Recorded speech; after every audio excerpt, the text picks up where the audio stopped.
Hi friends, welcome back to my channel. ನಾನಿವತ್ತು ನೇಹಾ ಅಂತ ಹೇಳಿ ಒಂದು ಮೆಹಂದಿ ಕೋನ್ ತೋರಿಸ್ತಾ ಇದ್ದೀನಿ. ನನಗೆ ಗೊತ್ತಿದ್ದು ಕಾವೇರಿ ಮೆಹಂದಿ ಮತ್ತು ಸಿಂಗ್ ಮೆಹಂದಿ. ಇಲ್ಲಿ ನೋಡಿ, ನನ್ನ ಹತ್ರ ಸಿಂಗ್ ಮೆಹಂದಿ ಕೋನ್ ಇದೆ, ಅದನ್ನು ಯೂಸ್ ಮಾಡ್ತೀನಿ. ನಾನು ಹಿಂಗೆ ಇನ್ಸ್ಟಾಮಾರ್ಟಲ್ಲಿ ಹುಡುಕ್ಬೇಕಾದ್ರೆ ನಂಗೆ ಮೆಹಂದಿ ನೇಹಾ ಸಿಕ್ತು. ಅದು ಹೇಗಿದೆ ಏನು ಅಂತ ನಂಗೆ ಗೊತ್ತಿಲ್ಲ. ಇದು ಫಸ್ಟ್ ಟೈಮ್ ಯೂಸ್ ಮಾಡ್ತಾ ಇದ್ದೀನಿ. ಆಯಿಲ್ ಬೇಸ್ ಅಂತ ಇದೆ ಇದ್ರ ಮೇಲೆ. ಇದ್ರದ್ದು ಪ್ರೈಸ್ ಬಂದುಬಿಟ್ಟು 10 ರೂಪೀಸ್ ಒಂದಕ್ಕೆ, ಎರಡಕ್ಕೆ 20 ರೂಪೀಸ್. ನಾನು ನಿನ್ನೆ ರಾತ್ರಿ ಹಾಕ್ಕೊಂಡೆ. ಅದ್ರದ್ದು ಫೋಟೋಸ್ನ ಆ್ಯಡ್ ಮಾಡಿರ್ತೀನಿ ನೋಡಿ. ಇಲ್ಲಿ ನೋಡಿ, ಇಷ್ಟು ಚೆನ್ನಾಗಿ ಬಂದಿದೆ. ಇದು ಲೆಫ್ಟ್ ಹ್ಯಾಂಡು, ಇದು ರೈಟ್ ಹ್ಯಾಂಡು. ಚೆನ್ನಾಗಿ ಬಂದಿದೆ ಮೆಹಂದಿ, ಡಾರ್ಕಾಗಿ ಬಂದಿದೆ. ನಾನು ಇಷ್ಟು ದಿವಸ ಸಿಂಗು ಮತ್ತು ಕಾವೇರಿ ಮೆಹಂದಿ ಉಪಯೋಗಿಸಿದೆ, ಇದೇ ಫಸ್ಟ್ ಟೈಮು. ಆಮೇಲೆ ನಾನು ರೆಡಿ ಮಾಡಿದ್ದು ನಾನು ಕಲಿಸಿದ ಮೆಹಂದಿ ಖಾಲಿ ಆಯಿತು ಅಂತ ಹೇಳಿ ರಾತ್ರಿ ಇನ್ಸ್ಟಾಮಾರ್ಟಲ್ಲಿ ಇದನ್ನು ತರಿಸಿದೆ, ನೇಹಾ ಅಂತ ಹೇಳಿ. ಇದು ನಾನು ಕಲಿಸಿದ ಮೆಹಂದಿ. ಚೆನ್ನಾಗಿ ಬಂದಿದೆ, ಯೂಸ್ ಮಾಡ್ಬೋದು.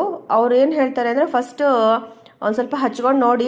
ಕೆಲವ್ರಿಗೆ ಸ್ಕಿನ್ ಅಲರ್ಜಿ ಇರೋರನ್ನ ಟೆಸ್ಟ್ ಮಾಡೋಕ್ಕೆ ಸ್ವಲ್ಪ ಹಚ್ಕೊಂಡು ಟ್ರೈ ಮಾಡಿ ಅಂತ ಹೇಳ್ತಾರೆ.